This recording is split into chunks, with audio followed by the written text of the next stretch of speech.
რა პრობლემებს აწყდებიან ქალაქში გადაადგილებისას შეზღუდული შესაძლებლობის მქონე პირები? პანდუსების არარსებობის გამო ისინი შენობების უმეტესობაში შესვლას ვერ ახერხებენ. ადაპტირებისთვის მიუწვდომელია მუნიციპალური ტრანსპორტის ნაწილიც.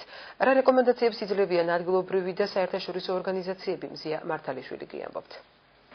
საკუთარ სახლთან ადაპტირებული გარემო მეტნაკლებად შეიქმნა, თუმცა პრობლემა ამით სრულად არ მოგვარებულა. მთავარ დაბრკოლებას ამირან შაინიძე ქალაქში გადაადგილებისას აწყდება.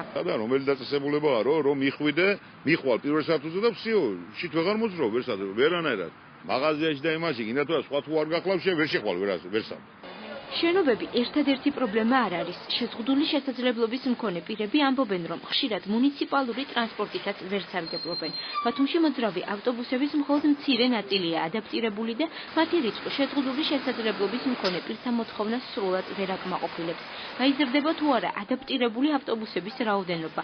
ავტოტრანსპორტში ამ ეტაპზე არ იციან. 21 ავტობუსი ჩემის აზრით ვერ შექმნის ამინს, თუმცა აქვე მინდა აღვნიშნო, რომ ეს 21 ავტობუსი იყო პირველი შემთხვევა და ნათელი წერტილი ბათუმის ქუჩებში. თუმცა ეს ავტობუსები არ არის ხელვაჩაურში და ასეთ ტერიტორიებზე, რაც ქმნის პრობლემას.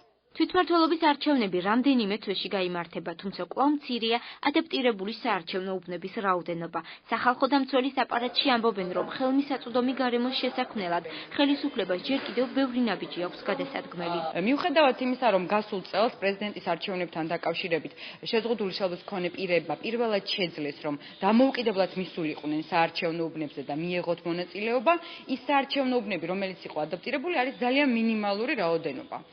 აქედან გამომდინარე, ამ მიმართულებით კიდევ ბევრი ნაბიჯია გადასადგმელი, რომ მათ თავიანთი პოლიტიკური უფლებების რეალიზება მოახდინონ და მიიღონ მონაწილეობა არჩევნებში. არაადაპტირებული შენობების ნუსხაში შედის აჭარის მთავრობის სახლი და ქალაქის მერია. გიორგი ერმაკოვი ამბობს, რომ ხარვეზის გამოსასწორებლად პროექტზე უკვე მუშაობენ. დავალება მიღებული აქვს არქიტექტურის სამსახურსაც. მთავრობის თავმჯდომარე განმარტავს, რომ სახელმწიფო დანიშნულების შენობების ადაპტირება გარკვეულ დროს მოითხოვს. ის შენობების ნაგებობები უკვე დავალება მიცემულია და ალბათ მოხდება მათი გადაპროექტება, თუ როგორ შეიძლება იმას ერთ დღეში და ერთ თვეში ჩვენ მოვასწრებდით. ამ შენობისთან დაკავშირებით იცით, რომ ჩვენ აქ სავარაუდოდ 2014 წელს 14 დასაწყისში უკვე სახელმწიფოდ აღარ ვიქნებით. მინდა რომ ეს პრობლემაც მოაგვაროთ და ამიტომ იქ სადაც ვიქნებით, იქ იქნება. არქიტექტურის სამსახურს მე დავუსვი ეს საკითხი, რომ აუცილებლად ყველა მშენებლობა, რომელიც მოდი ესე დავარქვა ჩემი მოსვლის შემდეგ თუ როგორ ვიზამთ, აუცილებლად უნდა მოხდეს დაპროექტების დროს გათვლა ამ დუსებზე, რომელიც უნდა არსებობდეს ასეთი ადამიანებისათვის. საქართველოს მთავრობის დადგენილებით სახელმწიფო შენობების ადაპტირების პროცესი 5 წლის ვადაში უნდა დასრულდეს.